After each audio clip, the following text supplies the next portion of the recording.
Olá, amigos, estamos aqui para mais um vídeo e hoje nós vamos falar do classe Akula, submarino soviético que empata a tecnologia com os submarinos do Ocidente. A partir de agora a gente pode comparar, né, classe Los Angeles com classe Akula ou classe Virginia com classe Borei, por exemplo, né, porque os submarinos russos começaram a ficar tão silenciosos ou mais do que os submarinos americanos.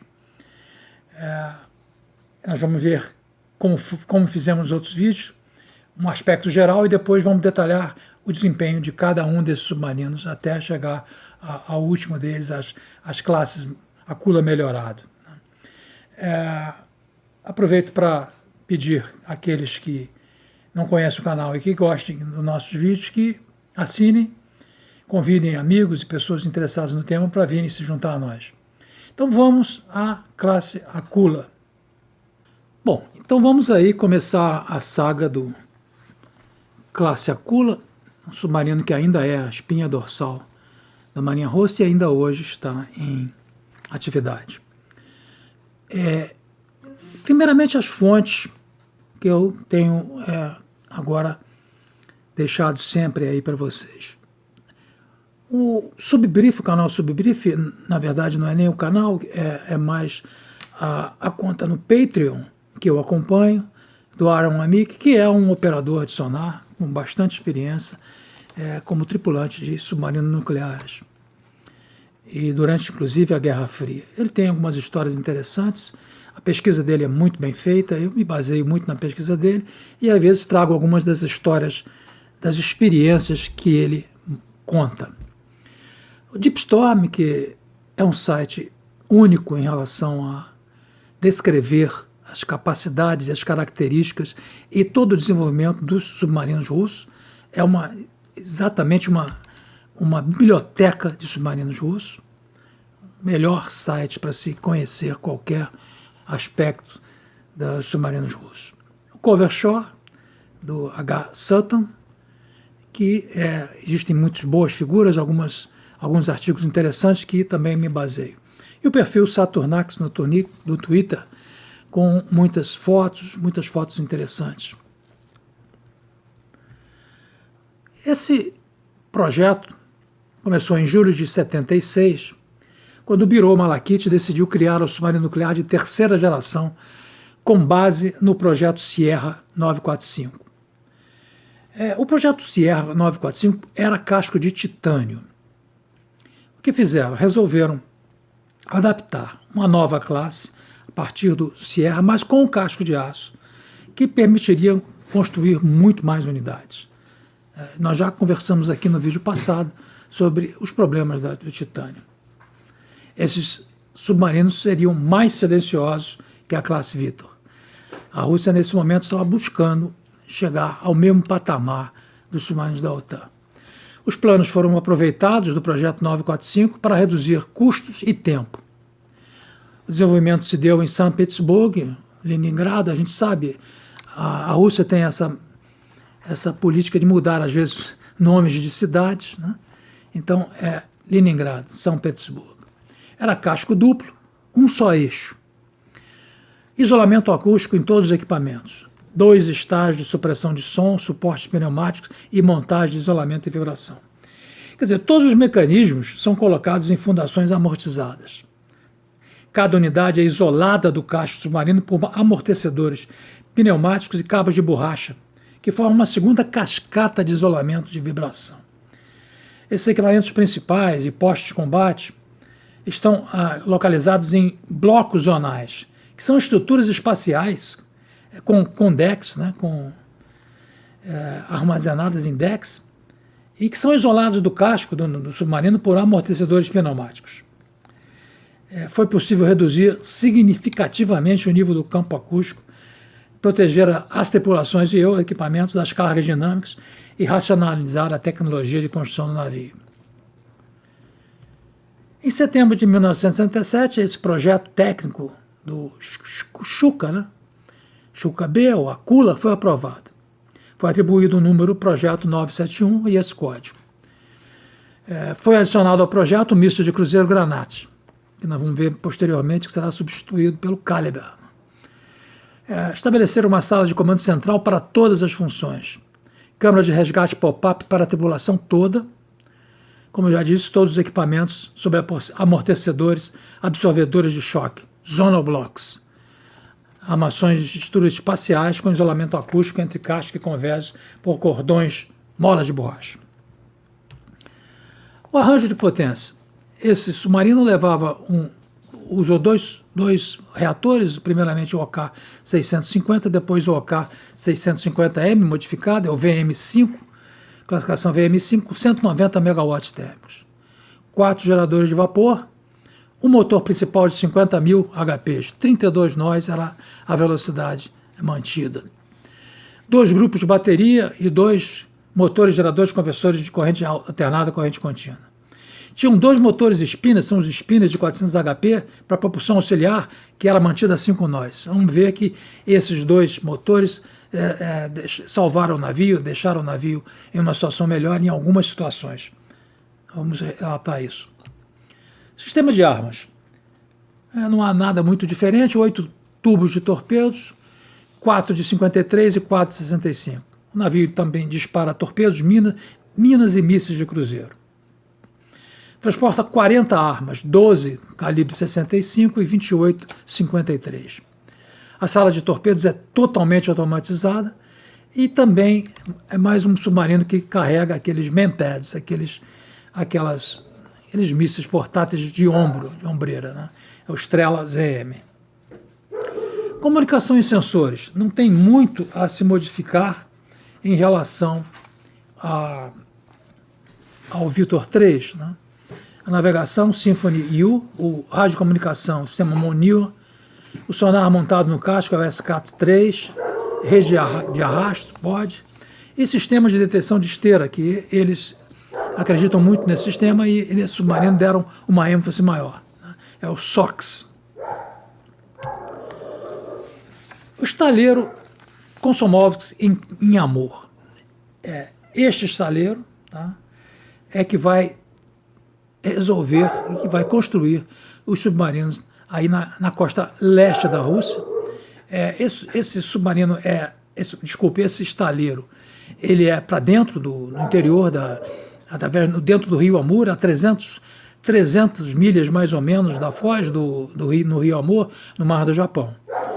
É um rio que apresenta bastante lama e isso vai causar alguns problemas em algumas situações. Esse estaleiro Komsomolsk em Amur vai causar alguns problemas, nós vamos ver, com relação a continuidade, pagamentos, até um certo sequestro de submarino, vamos ver isso mais tarde. Vamos então para o primeiro submarino da série, o K-284, Shark, que dá origem a essa série. Em outubro de 84, ele falhou 2 vezes em teste de mar devido à lama. Nós falamos que esse estaleiro está situado num rio com muito lamaçal, né? A lama circulando no sistema de água salgada é realmente um problema. Dezembro de 84, ele entra em serviço com algumas exceções, o que é uma coisa incomum, né? É o primeiro submarino da classe, entrando em serviço com exceções, é algo incomum. E por isso, nós vamos ver, em 1985 a 1989 foram 4 anos de teste de mar. Na verdade, esse submarino foi um test bed, né? Ele está operacional para inglês ver. Na verdade, ele está fazendo testes, ele está indo ao mar, voltando, coletando dados, analisando as mudanças e avaliando elas. Em 1990, ele é transferido para a Frota do Pacífico na Baía de Kashenikov. Em 83, ele é movido para o sul para reparos em estaleiro em Zvezda. Em 1984, ele não voltou mais ao serviço. Uma visão aí da base da Armada Russa na Baía de Kashenikov. Não é uma base pequena, vocês vejam, é uma base de porte, né? E ela está estrategicamente localizada, né? Uma posição altamente privilegiada. Vocês vejam nessa outra figura, ela está nessa península de Kamchatka e ela está uma posição estratégica para alcançar a costa oeste americana, muito próximo do Alasca, e ao sul o Mar da China e o Japão. Né? Então, nesse mapa aí dá para verificar a posição extremamente estratégica dessa base. O K-263, o Dolphin ou Barnall. Né? Em dezembro de 1987, enquanto o outro submarino ainda estava em teste, nós vimos que ele fica 4 anos em teste, chega na nova base na Frota do Pacífico, na Baía de Krashenikov. Em novembro de 1989, primeiro destacamento no bar, 7 dias. É realmente o primeiro na vida séria operacional. Pratica lançamentos de minas no mar de Vostok. Em 96 a 97, ele conduz múltiplas patrulhas sem eventos notáveis no Pacífico Norte. Né? Em 1998, faz parte do destacamento da Frota Naval Russa no Pacífico Norte. Em fevereiro de 2002, ele é renomeado Barnall e recebe o patrocínio da cidade. Isso é uma coisa muito comum, nomeado com o nome de uma cidade e recebe o patrocínio dessa cidade. Em 2004, tocagem para reparos programados, nunca completados ou talvez nunca iniciados. Né? Ele está atracado de 2004 a 2018, ele ficou atracado ao cais por mais de uma década em Sveda. Né? Em 2018, ele é repocado para a Baía de Chasma, na Rússia, onde permanece até hoje. Então, ele está fora dos mares pelos últimos 15 anos. O K-480, AK-Bars, normalmente conhecido como Bars, né? Em dezembro de 1988 ele se torna operacional. Em 90 ele participa de jogos de guerra e venceu como o melhor da frota. Em 1994, os serviços do mar cessaram, precisava de reparos. Em 2002 ele é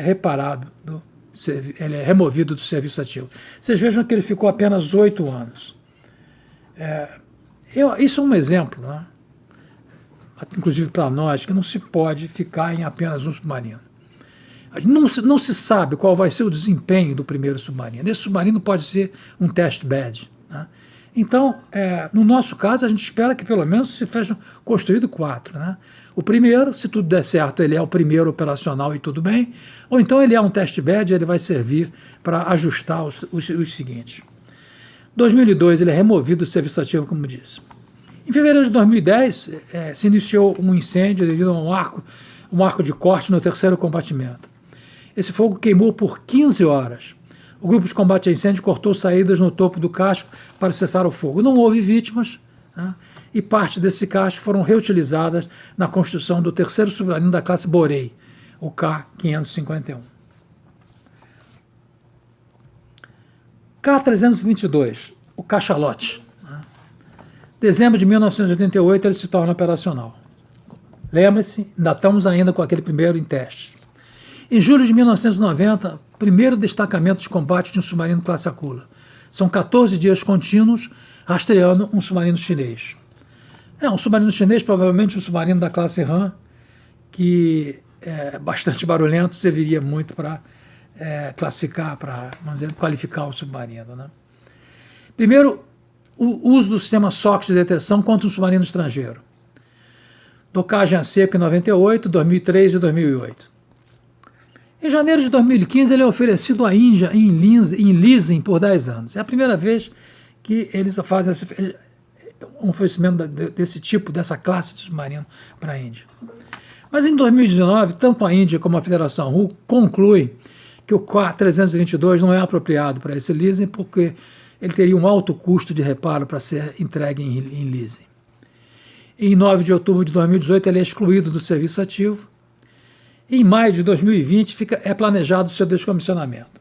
A gente sabe que a Rússia teve grandes dificuldades com o descomissionamento. Eu já mostrei isso e, mais uma vez, eu vou apontar esse vídeo que está passando aí. Muitos países ajudaram a Rússia. Estados Unidos, Japão, a Rússia, a França. Eles estiveram muito enrolados com essa questão de submarinos no cais esperando descomissionamento. Mesmo porque eles não tinham a tecnologia para algum tipo desses submarinos. Por exemplo, aqueles que tinham ao resfriamento do reator por metal líquido. K-391, Bratsk. Em julho de 89, ele conduziu o teste de mar no Mar do Japão. Em dezembro de 89, entrou em serviço. Em 1990, sofreu extensivas modernizações de silenciamento sonoro. Testes frequentes para melhorar. A Rússia estava muito envolvida em tornar o submarino Akula um submarino silencioso, e vai conseguir, né? Ele disparou 17 torpedos, o que é inusual normalmente nos testes. O submarino desse lança 6, até 10, 12, mas 17 é um número anormal. Eles realmente estavam testando a capacidade de lançar esses torpedos. Em dezembro de 1993, lançou 2 mísseis de cruzeiro Granate. Em agosto de 87, acercou-se de um submarino da classe 688 e o rastreou por 4 horas. É o submarino Los Angeles americano. Em setembro de 1997, ele foi agraciado com o nome honorário de Fraternal, Bratsk, né? Talvez por ter rastreado um Los Angeles. Em 1999, a tripulação recebeu a condecoração melhor da Marinha depois dos Jogos de Guerra. Em 2004, a tripulação foi reduzida porque ele precisava de reparos em docagens que estavam pendentes. Docagens pendentes que necessitavam uma docagem. Em 2013, 9 anos depois, né, ele foi tomada a decisão de mover o K-391 para outro dique para terminar os reparos. A gente repara que a União Soviética, a Rússia, tem muitos problemas com essa questão de manutenção, né? Em 2014, chegou no centro de reparo de Zvezdocha, em essa cidade aí, Arcanjos, a tradução disso, mas é um nome meio complicado, na Rússia, para sofrer modernização para o projeto 971 modificado. Em dezembro de 2019, a modernização ainda estava em progresso. O K-317, o Panther. Em dezembro de 1990, ele está operacional. Em abril de 91, ele manteve contato senar com submarino estrangeiro por 120 horas. Em 91 também, eles varreram o mar de Barents de todos os submarinos. Quer dizer, logo depois dos Jogos de Guerra, eles fizeram uma ação bastante assertiva com navios, com submarinos com radares ativos funcionando, cruzadores com submarino embaixo deles, com aviões. E o que aconteceu? Os Estados Unidos e os navios da OTAN simplesmente saíram de lá, não estavam em guerra, então para que enfrentar? Se afastaram, né, depois dessa ação evasiva, afirmativa deles de livrarem o mar de Barents de qualquer submarino. Em julho de 1998, completou o destacamento no Atlântico Norte e recebeu uma comenda Herói da Rússia. Em 1999, atracou no cais para reparos e manutenção. Em 2005, foi rebocado pelo estaleiro de Sevmast para manutenção. Em novembro de 2006, incêndio no cais enquanto era reparado. As escotilhas foram fechadas para deixar o fogo queimar e tocar. E 2 bombeiros receberam envenenamento por muita inalação de fumaça. Provavelmente eles entraram na fumaça sem proteção. Isso é muito típico, né, de marinha russa. Em 2011, realocado de volta para a Baía de Aguelnaya e recebeu um tour de generais chineses, um staff de generais chineses. Como assim dizer? Veja aqui o que nós temos, olha a nossa tecnologia. Isso é muito comum e em 2011 eles fizeram isso com generais chineses. Em novembro de 2019, ele fica operacional na Frota do Norte. K-331 Narval ou Magadan. Em dezembro de 1990, ele se torna operacional. Em outubro de 92, a primeira patrulha de combate no mar de Okhotsk. Outubro de 1996, selos do eixo começaram a vazar dentro da sala de máquinas. Isso é um problema grave, né? Isso pode inundar a praça de máquinas, pode até fazer a perda do submarino. O eixo parou, a tripulação reparou, mas ele retornou à base usando a população auxiliar dos spinners, navegando a 4 nós por 10 dias. Por sorte, ele não estava muito longe. Então vejam que essa propulsão auxiliar entrou em ação. Em maio de 1998, ele retornou ao serviço. Em janeiro de 2001, o comando da Frota do Pacífico nomeou o submarino como Magadan. Mas isso foi extraoficialmente, ainda não eram referenciados os códigos civil e naval. Em outubro de 2003, o vice-almirante da US Navy, Robert Viller, visitou o submarino. Isso é uma coisa interessante, né? Uma época em que talvez as tensões na OTAN estivessem menor, e um almirante americano visitou o submarino. Em julho de 2009, ele participou da parada naval na Baía de Amur. Em março de 2014, ele foi enviado para o Centro de Reparos Dalzavod, em Vladivostok, mas os prazos contratuais e demandas não foram atendidos, e o reparo teve que ser adiado. Em 2017, eles assinaram um contrato de reparos em Dalzadov. Em julho de 2019, o K-231 está em manutenção geral desde 2018. Todos os sistemas estão sendo retirados e substituídos. Em novembro de 2019, o nome Magadan é oficializado para o submarino. O K-461, o Wolf, dezembro de 1991, ele se torna operacional. Em janeiro de 92, ele está no porto na base de Yelganaya, na Frota do Norte. Em dezembro de 1995, ele conduziu destacamentos no Mediterrâneo, rastreando vários submarinos nucleares da OTAN, incluindo um classe Los Angeles. Em janeiro de 2000, navegando em trânsito no mar de Barents, na superfície, uma onda arrastou 12 oficiais da ponte.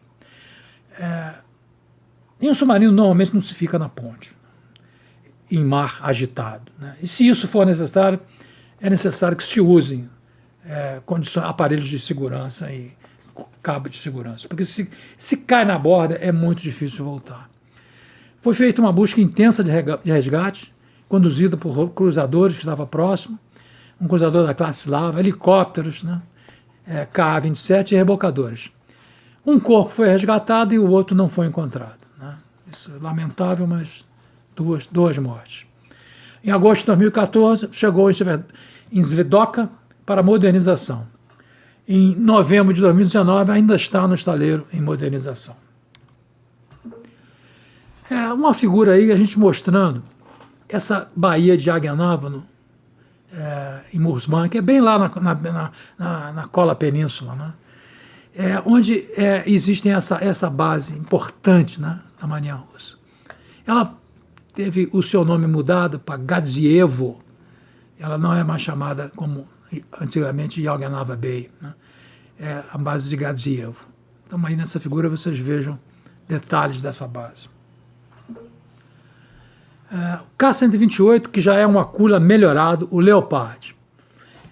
Em dezembro de 1992, ele fica operacional na Frota do Norte. Vocês vejam que a maioria, todos esses submarinos estão na Frota do Norte. Em 1994, ele completou o destacamento no Atlântico Norte. Em 97, ele foi docagem a seco para reparos em Zevmarsh, lá no Atlântico Norte, no outro lado de onde eles foram construídos, né? Em 1998 a 2000, ele completou 6 destacamentos no Atlântico Norte. Em 2011, foi movido para Zvidosha para modernização. Em 2013, a modernização se inicia na navegação, no sistema de navegação, na comunicação, sonar e mísseis de cruzeiro Caliber, que são agora instalados em substituição aos antigos mísseis Granat, né? Em 2017, os reparos são programados para terminarem. Mas em 2018 foi dada uma prorrogação para o estaleiro entregar em 2019. Vejam bem aquilo que a gente falou sobre a questão de reparos na União Soviética, na Rússia. Em dezembro de 2019, o K-328 ainda não está liberado para o serviço. Em 26 de dezembro de 2020, retirado da carreira após a modernização, embora os reparos ainda podem durar 6 meses. Eu mostrei a foto dessa retirada da carreira no post que eu fiz na comunidade anunciando esse vídeo. Lá vocês vejam ele sendo retirado em 26 de dezembro de 2020. Uma imagem do estaleiro, um estaleiro importante em Sèvmati, né, junto com o estaleiro Amur e o estaleiro em Sèvmati, são dois dos estaleiros maiores da Rússia, fazem parte daquela união de estaleiros que congrega todos os estaleiros russos, e esse estaleiro é o estaleiro que hoje está responsável pelos novos submarinos russos, né?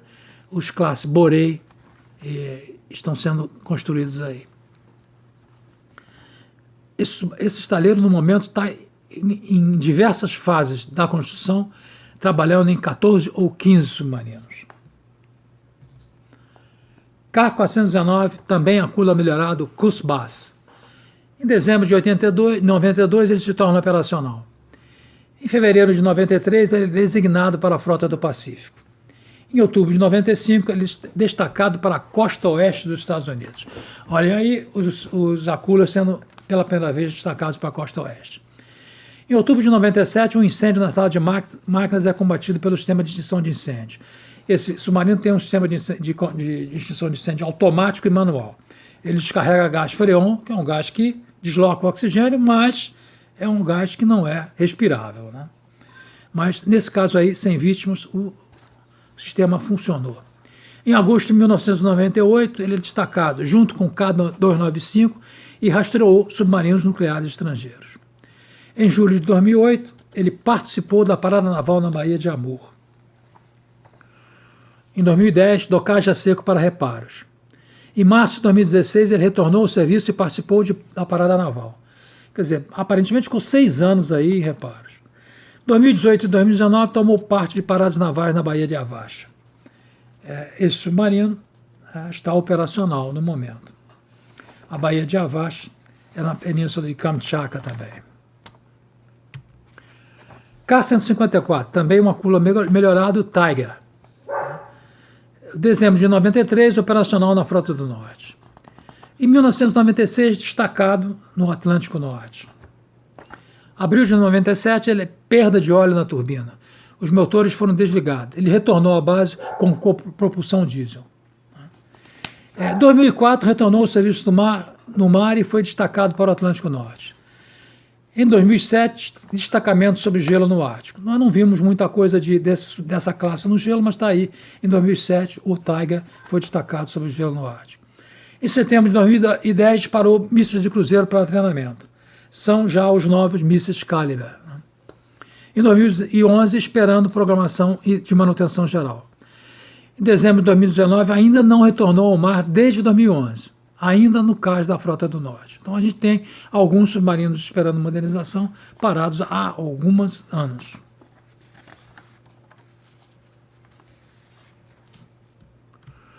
O K-157 também, esse é um Akula 2, né? Boar. Em novembro de 95, ele é operacional na Frota do Norte. Em 1997 e 98, a tripulação do K-461 Wolf serve 2 anos no K-157. Sobre isso, além das diferenças que a gente já apontou em outros vídeos, na filosofia de dupla tripulação entre os Estados Unidos e a Rússia, existe também o fato que na Rússia as tripulações podem ir para um outro submarino embora da mesma classe. Mas que certamente apresentam diferenças, né, de desempenho. Porque não existe um equipamento igual ao outro. Cada equipamento tem nuances diferentes em submarinos diferentes. E as tripulações se acostumam, né, com as manias, com as idiosincrasias da sua instalação. Então, essa coisa de mudar para um outro submarino da mesma classe, uma tripulação que já trabalhou no outro, pode trazer alguns problemas. Não é, por exemplo, o que os Estados Unidos fazem. Além do que aquilo que a gente já disse, né? Nos Estados Unidos, a equipe que guarnece é a equipe que mantém. Né? Eles ficam uma hora, um período no cais, no porto, treinamentos, aulas e manutenção, e um outro período eles estão embarcados. Em setembro de 1988, o marinheiro Alex Kuzminski assassinou 8 membros da tripulação, 8 membros da tripulação e se aquartelou na sala de controle, na sala de torpedo. Né? Esse marinheiro tinha histórico mental e passou na seleção, né, a que foi submetido. Ele tinha sido punido por algo que tinha feito e foi detido no submarino. Né? O submarino não tem prisão, não tem bailéu, como se diz na marinha. E foi um erro, ele ficou retido no seu rack, no seu beliche. Conseguiu, de alguma maneira, uma lâmina, matou com uma estocada no pescoço o guarda que o vigiava e tirou dele um rifle AKM, com o qual ele matou mais 5 pessoas. E fez 2 reféns na sala de torpedos, onde ele se aquartelou, fez uma barricada, e ele acabou matando esses 2 reféns. Mas esse cara não estava realmente bem da cabeça. Foram iniciadas negociações por mais de 24 horas, incluindo o comandante, né? a mãe dele foi chamada, porque morava por ali, né?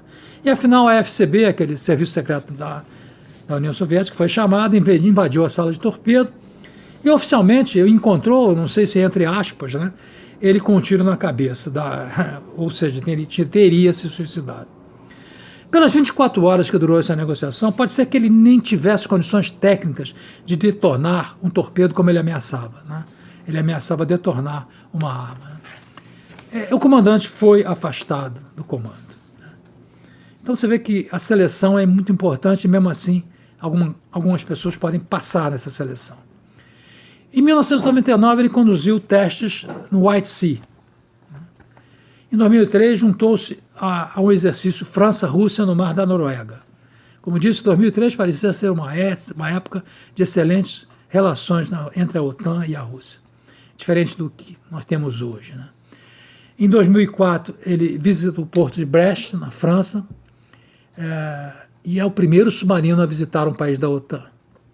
Então é uma época de muita harmonia. Em 2012 ele fica restrito ao porto, necessitando recarga nuclear. Em 2014, 2 anos depois, ele é movido para os taleiros de Vedoca e em dezembro de 2019 o K-157 sofre modernização no estaleiro. O K-295, Akula 2, Dragon, Samara. Julho de 95, operacional. Em agosto de 1995, o estaleiro de Amur bloqueou a saída do submarino com rebocadores nas suas instalações durante uma disputa sobre pagamentos contratuais.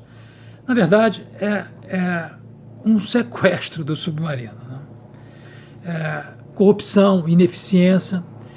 Com a queda da União Soviética, alguns desses estaleiros se tornaram corporações, não tinham sido privatizados. Corporações dominadas por grupos, por sindicatos, e havia muita corrupção, especialmente esse estaleiro de Amur era complicado, né? Em 1995 foi liberado para transitar para a base da Maia de Krashenikov, na Rússia. Em dezembro de 96, usado como geração de energia para a base e cidade após um acidente da geradora de energia elétrica. Isso é muito comum o submarino fazer isso. Em outubro de 2001, a primeira patrulha de combate no Oceano Pacífico, sem eventos notáveis. Em 2004, completou outra patrulha de combate sem eventos. Em 2010, tomou parte nos Jogos de Guerra Vostok 2010 e na Parada Naval na Baía de Amur. Em setembro de 2014, transportado para o Centro de Reparos de Vedoca, em Severodinsk, para a manutenção geral. Novembro de 2019, modernização em progresso. O K-335, o Akula 3, esse é o único Akula 3, né? E a quilha foi lançada em 1991, né? Coisa interessante isso. Em 1993 a tripulação é formada. Em 93 a tripulação é designada para outro submarino, devido aos atrasos, eles pegaram essa tripulação formada e jogaram em outro submarino. Aquilo que nós já falamos antes. Em 1999 começam a formar uma nova tripulação. Em dezembro de 2001 finalmente ele fica operacional na Frota do Norte. Em 2004 ele é destacado no Atlântico Norte, onde ele rastreou um submarino da OTAN. Em 2007 ele é destacado no Atlântico Norte. Em janeiro de 2012 o sistema automático de extinção de incêndio é ativado mais uma vez, sem vítimas, sem danos. Em fevereiro de 2012 o engenheiro sênior Galk se enforca, né? Alguma coisa, alguma pressão, algum estresse dentro do submarino e o engenheiro se enforcou na Praça de Máquinas. Em novembro de 2015 completou um período de manutenção no estaleiro e retornou ao serviço. Em dezembro de 2019, ele é operacional na Frota do Norte. Aí a gente, teoricamente, terminaria, né, os Akulas, mas na Rússia a gente sempre tem um pouco mais de história. Então vamos aí, o K-152, o Akula 2, e o nome dele era Nerp, depois veio a ser Shrakar, vamos ver por quê. Em 1993, aquele foi lançado no estaleiro de Amur, em Komsomol-on-Amur, né, na margem do rio Amur. Em agosto de 1994, a tripulação foi designada para o barco ainda incompleto. Em 2002, o projeto é oficialmente congelado com 68% de completeza, ou seja, 68% do submarino estava pronto e o projeto é congelado. Em janeiro de 2004, o projeto continua, mas sob financiamento indiano. A Índia estava interessada há muito tempo em leasing, de fazer leasing com a Rússia, com a União Soviética, e eles começaram a financiar a continuação do projeto. A transferência para a Índia foi atrasada pelo estaleiro Amur, que é um estaleiro problemático, foi atrasada em 10 meses. E eles pediam 785 milhões de dólares o estaleiro Amur. Em 2005, a Índia concorda em pagar 650 milhões por 10 anos de leasing, que iniciaria-se em 2009. As coisas continuam. Em 2006, o reator atinge criticalidade pela primeira vez. Em outubro de 2008, primeiro mergulho do submarino, alguns marinheiros indianos a bordo para treinamento.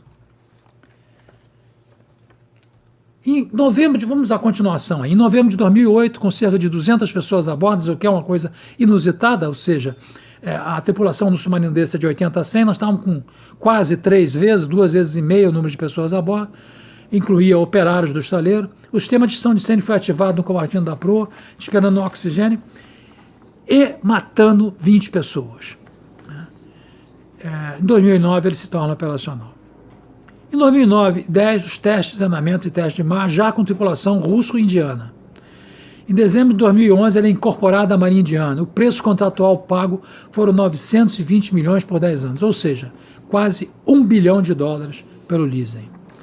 Em março de 2012, o K-152, o Chakra, aporta em Bolshoi, Kamen, na Índia, com tripulação indiana e sendo incorporado à Marinha Russa.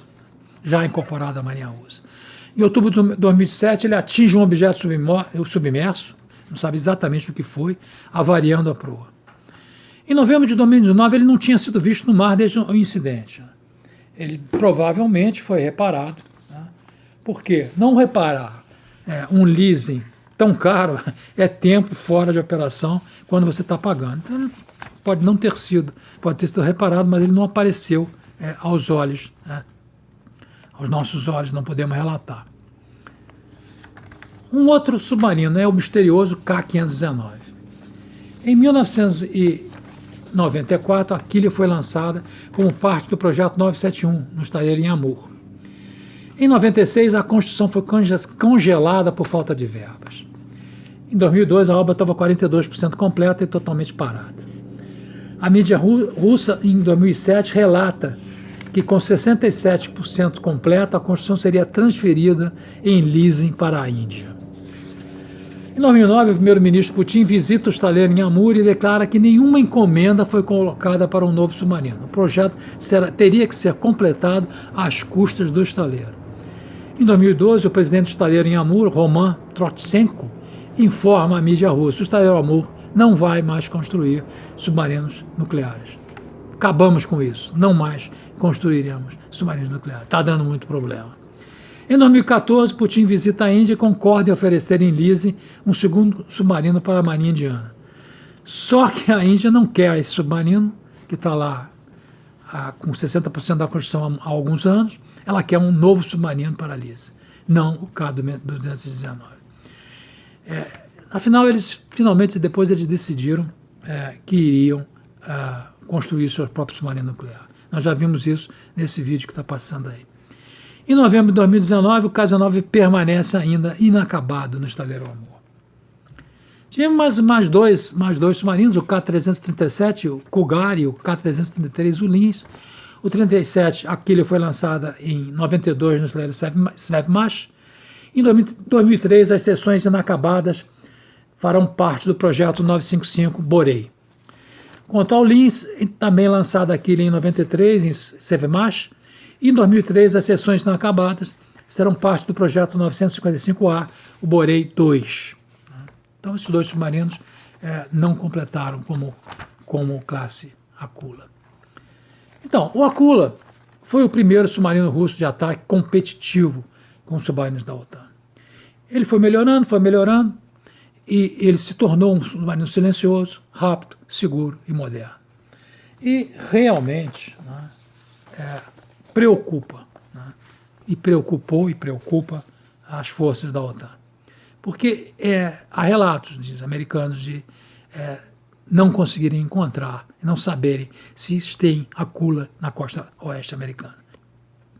Então, nós chegamos nesse ponto em que as tecnologias se competem, se igualam. Essa era a classe Aquila, e como viram, a gente hoje, agora temos um submarino russo e americano que são compatíveis. E durante a execução, a programação desse vídeo, eu observei algumas peculiaridades em dois estaleiros russos. O estaleiro Amur, que fez praticamente toda a classe Aquila, e vocês viram que teve alguns problemas no final. E o estaleiro Sevmash, que está agora desenvolvendo todos os submarinos novos russos da classe Borei e outros, né, subsequentes. E esse estaleiro, inclusive, aparentemente, nesse momento, está com 15 estaleiros em diversas etapas de construção. Desculpe, 15 submarinos em diversas etapas da construção. Eu até pensei em preparar um vídeo sobre a indústria naval russa, comparando com a indústria naval brasileira. Eu não sei se consigo os dados suficientes para isso, mas dá para ver a grande diferença, né? E o que desenvolveu a Rússia e o que entravou a nossa, né? Apesar de todo o impulso que pode ter havido de 2010 para cá, com a questão do pré-sal, a nossa indústria naval está passando por um momento delicado, né? E a gente não sabe se vamos ter demanda, né, para os próximos anos, para os estaleiros. Existem estaleiros grandes, como por exemplo como o Mauá, que está se fazendo exclusivamente reparos, né? Há necessidade de políticas, né, no setor naval para que isso se desenvolva. E eu estou pensando em trabalhar um vídeo nesse sentido. Então é isso. Se gostarem, marquem aí, cliquem aí o joinha. Próximo vídeo a gente está aqui de volta daqui a mais uma semana. Muito obrigado e até a próxima.